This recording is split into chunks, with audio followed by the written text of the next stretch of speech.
নবী ডেকে বললেন, ইয়া বেলাল আনফিক ইয়া বেলাল লা তাখশা মিন যিল আরশি ইকলালা। ও বেলাল, আল্লাহর রাস্তায় দান করো, কারণ আমার আল্লাহর ধনভাণ্ডারের কমতি নাই। সাইয়েদনা বেলাল রাদিয়াল্লাহু তাআলা আনহু সবচেয়ে গরিব। শুনতেছেন? বুঝতেছেন? সবচেয়ে গরিব। ডাউন পার্টটা ঢাকার মতো একটা গার্মেন্ট ছিল, একটা কাপড়, এটা পেঁচায় আসতো, নামাজ পড়তো। গায়ে রাখার মতো কোনো জামা নাই, আর খাবার দাবার টাকা পয়সা বলতে নাই।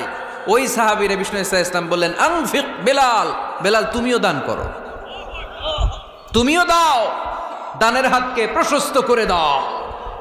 আনফিক ইবনা আদম উনফিক আলাইক, হে বানি আদম দাও, দিলে আমি তোমারে দেব। কেজির এটা হুজুরে দিয়ে দিলাম, এরপরে কেউ আমার 20 কেজি দিলে ওইটা ধরবো, ওইটা আবার আরেকজনরে দিব, এরপরে আরেকজন 30 কেজি দিলে ওইটারে ধরবো। কথা বলেন, কথা বলেন, কথা বলেন। এজন্য আল্লাহ বললেন,